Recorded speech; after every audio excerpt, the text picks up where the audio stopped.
Okay, I'm Rebecca Nantanda. I'm a pediatrician and also a senior research fellow at Macquarie University Lung Institute. And my work cuts across conducting research about child lung health, but I also lead the Department of Education and Training. So I'm involved in training programs, both for healthcare workers, but also for communities so that they're able to learn more about lung health. And so what we've been broadly doing is to introduce a new way of training health workers. In this case, it was basically midwives. Previously, we've been doing a lot of training for different categories of healthcare workers, especially in-service healthcare workers, on issues that involve improving the health of the population.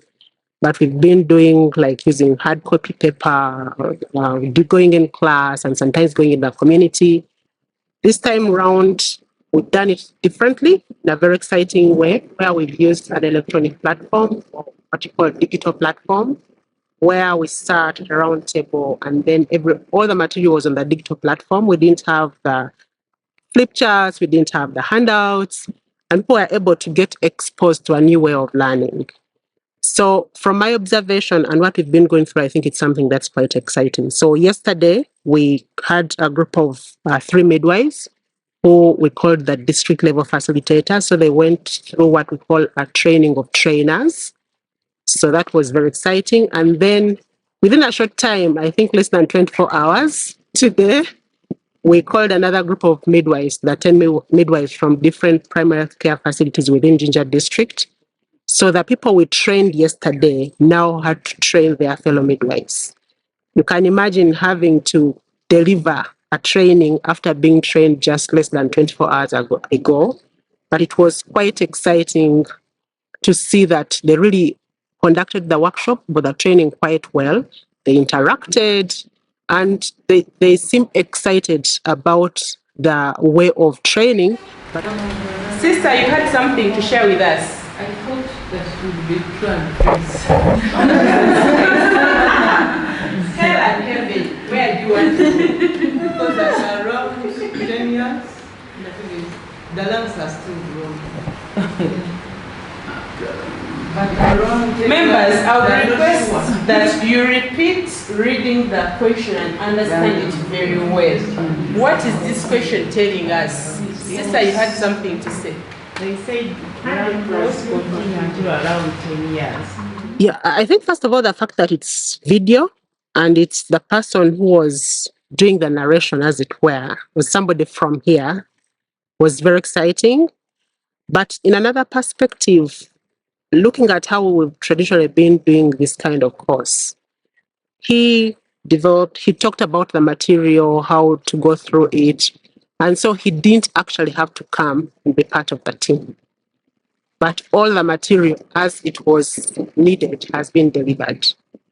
So instead of having a group of 5 people conducting this workshop, everybody taking this other session, the fact that it has all been put together and people listening and go through the questions and answers and go through the discussions and exercises, I think it's quite interesting. So I think we didn't feel the barrier like I would feel if I was maybe on a virtual platform, like we do these days. You're on Zoom and somebody's telling you this and this and this and this, end of 1 hour, and that's the end. It's much as the person has been recorded, but it feels so real that the discussions point to, but they said in the video. So that was quite exciting that we're able to still maintain that as close as possible to what would happen in a virtual, rather in a physical meeting where everybody's in the room, but at the same time making sure that we reduce costs, both in time but also in funding.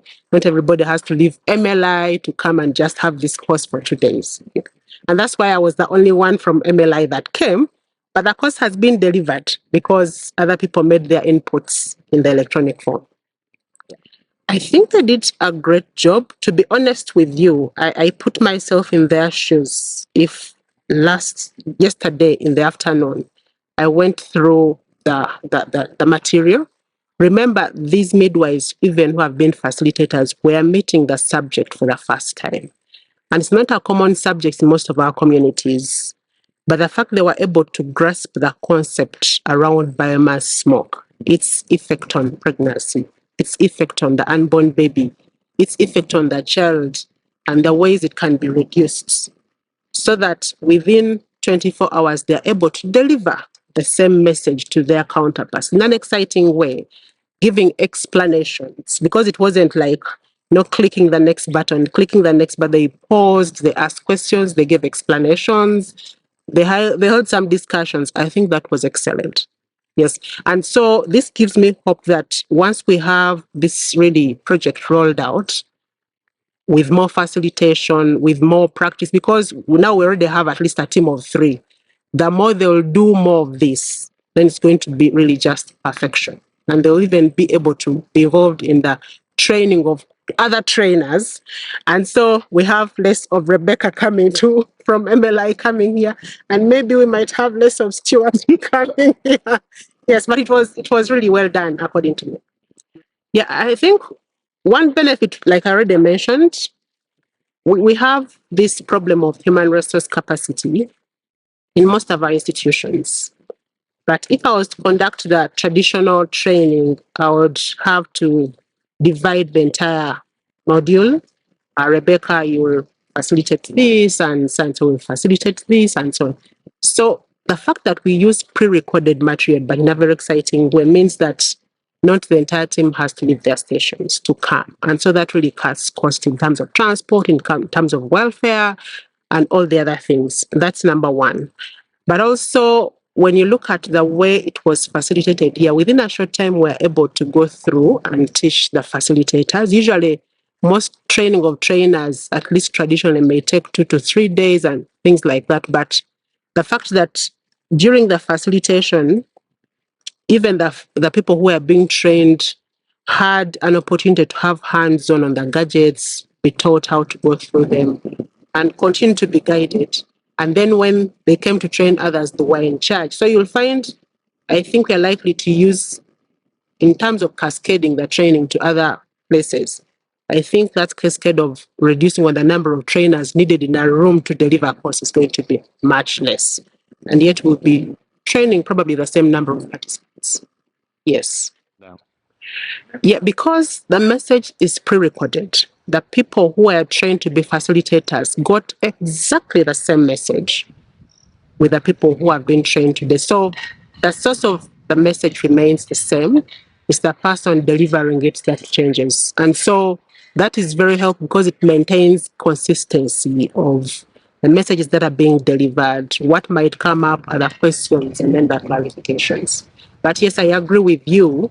As I train maybe the trainers at district level using the traditional method, even when they are hard copy guidelines, when they go to train, it's something. But from this TeachBox, everybody listens from the same expert. And so that helps to really keep the message as it is intended to be throughout the different levels of training. So I think this is an innovative way of making sure that we train people at low costs. Many times training budgets are difficult to come by, but if you can have, even with a small budget, do so much work because of the method that is being used, I think that's very, very helpful. And for this particular topic where there is still lack of knowledge or lack of awareness in many communities, even amongst health workers, if we can find a way of really making sure that we do more of this work, I believe it will be a very great way of reaching many people within a shorter time, but also very important, using less resources, both in terms of human resource, but also in terms of financing. So I would love to see this program or this approach being continued. It can be more in Jinja District, but of course, biomass smoke is not only in Jinja District. I think it would be very helpful if we can spread it out nationwide. Yeah. And in addition, using this particular approach, an innovative program, I think it will come with reaching so many people and getting so many gains at the end of it all. So my appeal would be if really we can think through this and be able to fund this program, that would be really, really very good in terms of preventing lung diseases and other diseases, but also ensuring that people even before you are born, you're already on a good trajectory in terms of your health. I think the last bit is to thank Stuart and Lucy. I know we've been at this some time. Let's do this. We've planned this for some time, and it's working out, it's not working out. But I'm excited that finally we've been actually able to deliver this program today and yesterday. And it's being implemented, I think, in Uganda in lung health for the first time for the midwives. I know there are other aspects that have been touched with doctors and what, but this was a special group of people, I think. But we're also delivering it on this topic for the first time. It's a topic that is not very familiar with many people. And so the fact that we've reached where we have reached, I think is very exciting. So I want to thank everybody who has been participating, the UK team, the MLI team, the people in the background that has made it possible that we come here. But a special thank you to Sister Jean Mirembe at the district. She did all the mobilization, not only for the midwives, but ensuring that our welfare here is well taken care of, and other materials which we needed are brought. I really want to give her special thanks. And really the interest she has shown